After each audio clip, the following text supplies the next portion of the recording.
Thank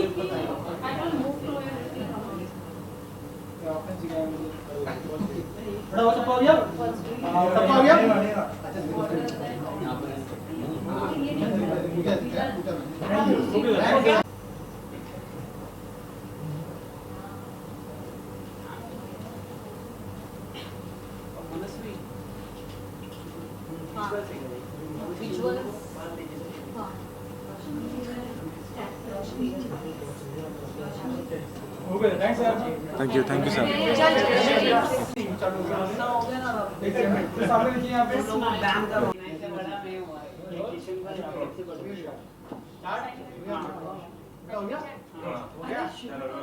चलो sir, सबसे पहले जानना चाहेंगे आपकी इंडियाज गॉट टैलेंट की जर्नी के बारे में, कैसी रही अभी तक?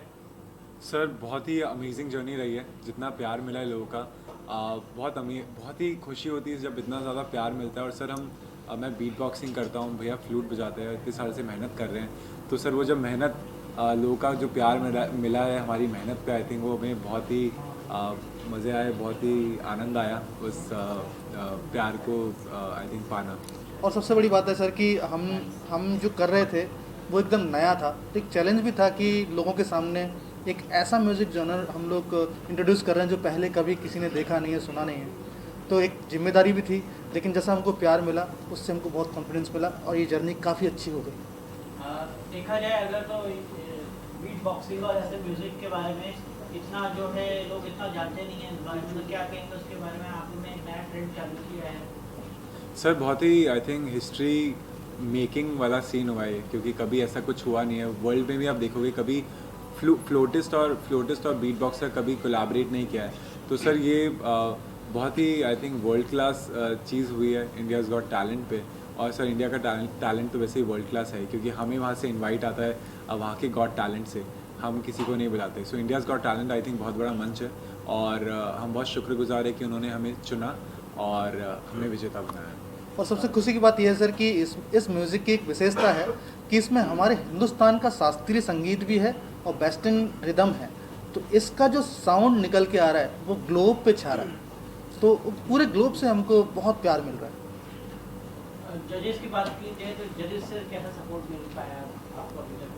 सर बहुत ही अमेजिंग जजेस है, बहुत ही ऐसे लग रहा था कि जब भी हम परफॉर्म करते थे कि एक फैमिली के सामने परफॉर्म कर रहे हैं हम, और कभी भी कोई प्रेशर फील नहीं किया हमने, क्योंकि जितना हमें वार्म था, जितना प्यार हमें जजेस से मिला है, सारे ही बहुत ही पसंदीदा हमारे जजेस। लाइक हम बहुत पसंद करते हैं उन्हें, क्योंकि आई थिंक सब अपनी फील्ड में महारती उन्होंने हासिल कर रखी महारती हैं वो। तो बहुत ही अच्छा लगा उनसे मिलके, उनको जान के। और ऑफ स्टेज भी इतना सर फन होता था, तो कोई प्रेशर हमने फील नहीं किया जब भी हम परफॉर्म करते थे। बस ये होता था कि जो हमने पहले परफॉर्म किया उससे हम बेटर परफॉर्म करते रहे और एंटरटेन करते रहे सबको। और उन्होंने ऑन ऑफ और ऑफ स्टेज हमारा हमेशा कॉन्फिडेंस बढ़ाया है। ऐसा लगता था जैसे हम अपने परिवार के सामने परफॉर्म कर रहे हैं।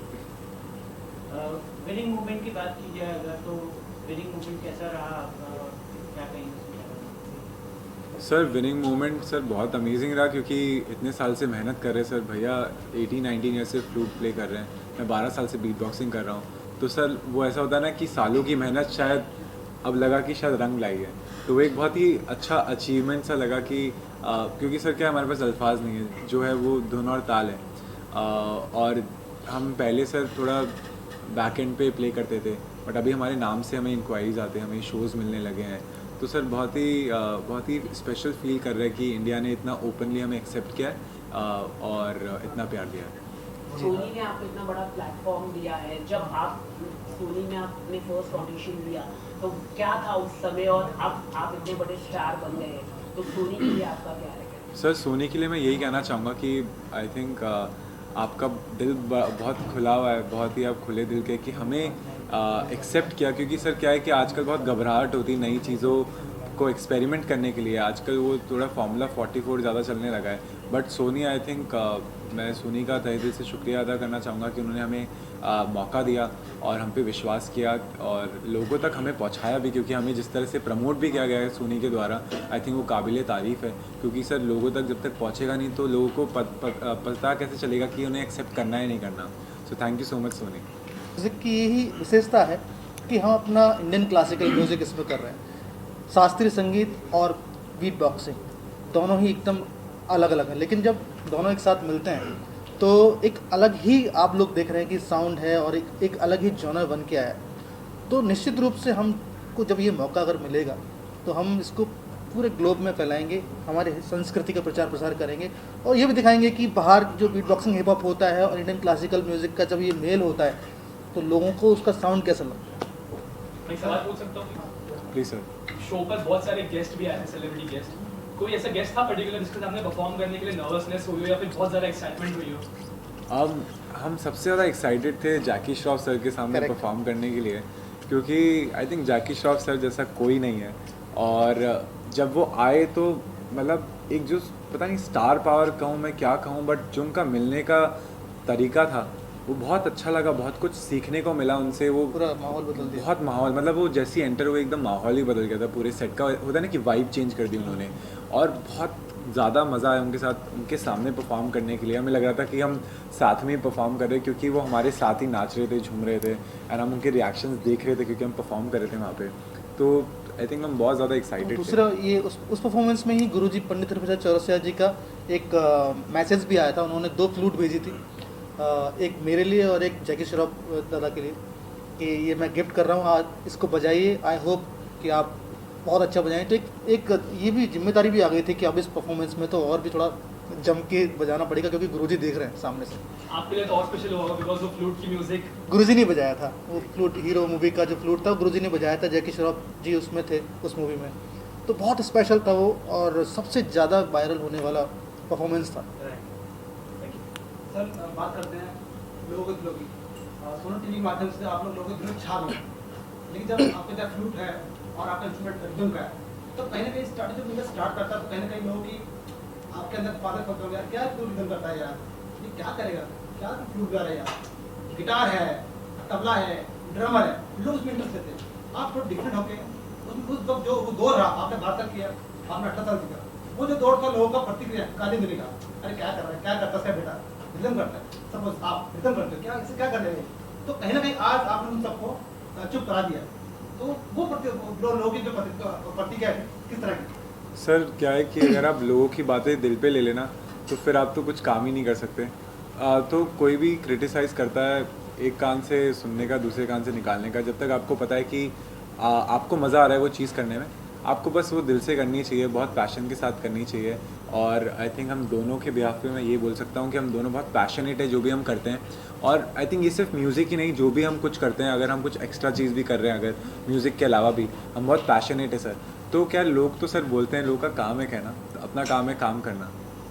करेक्ट सर, मैं यही कहूँगा कि मैं भी ऐसी एक जगह से आता हूँ, ऐसे छोटे शहर से आता हूँ जहाँ पे लोग ये पूछते थे अभी कुछ साल पहले, 2-3 साल पहले तक भी पूछते थे, जबकि मैं बहुत काम करता था, कि क्या बांसुरी में भी कैरियर हो सकता है, क्या इसमें आप पूरा ज़िंदगी भर निकाल सकते हो। तो मैं काम कर रहा था, लोग जानते नहीं थे, लेकिन इंडियाज़ गॉट टैलेंट में आने के बाद ये इतना नाम जब मिला तो लोगों को पता चला कि नहीं यार इसमें भी कुछ हो सकता है। तो शुरुआत से ही जब मैंने शुरू किया था तब से ही बोलते थे सब लोग, लेकिन मुझे एक चीज़ महसूस हुई कि अगर आप किसी को शिद्दत से चाहते हो, प्यार करते हो, किसी चीज़ को बहुत प्यार करते हो, तो फिर आप वो काम करने के लिए चोरी भी कर सकते हो। तो मैं चोरी चोरी अभ्यास करता था। तो फिर जब प्यार करते तो आपको टाइम पता नहीं चलता, 1 घंटा भी ऐसे निकल जाता है, जैसे 1 मिनट पहले अभ्यास शुरू किया तो 8-8, 10-10 घंटे प्रैक्टिस कर करके यहाँ तक पहुँचे, और फिर आज वो आशीर्वाद हैं गुरुओं का कि आज हमको ये ट्रॉफी मिली है। सर रियलिटी शोज की बात की जाए तो last question sir reality show की बात की जाए तो रियलिटी शो में हमेशा हम देखते हैं कहीं ना कहीं कोई इमोशनल एंगल रहता है। तो इस शो के बारे में क्या कहेंगे आप, कोई इमोशनल एंगल था कहीं पे? क्योंकि लोगों को रियलिटी शो ज़्यादातर अब होते हैं कि मतलब लोग इमोशनल एंगल देखते हैं ताकि टीआरपी बढ़ सके और ऐसे हो सके। तो आपका क्या? हाँ जी सर, आई थिंक क्या है कि हम जो इंडियंस हैं ना बहुत इमोशनल हैं, इमोशन से बहुत ज़्यादा कनेक्ट करते हैं और ये सारी चीज़ें। बट सर मैं हमारे लिए तो यही बोलूँगा कि हमारे पास हमारी कोई स्टोरी नहीं है सर। हम तो टैलेंट पे आए थे, टैलेंट पे खेल के जा रहे हैं यहाँ से और ट्रॉफी उठा के लेके जा रहे हैं। तो हमें इमोशंस जो है वो हमारे शो से ज़रूर जुड़े हैं। जो हमारे वहाँ पे लोग हैं, इवन जो क्रू है, जिनके साथ हमने काम किया है, आई थिंक सर उन सब ने हमें बनाया। तो हमारे जो इमोशंस है सर, हमारे इमोशंस उनसे जुड़े हैं। बाकी इमोशंस जो है या स्टोरीज़ होती है सर, वो सबकी होती है, and we do sympathise with everyone and whatever they have gone through. But at the same time हम जब आए थे सर, हमारा मोटिव ये था कि हम जीतने आए, और सर हम जीत के जा रहे, तो बहुत खुश हैं। बस चलिए इसका विजुअल कर लेते हैं। ट्रॉफी का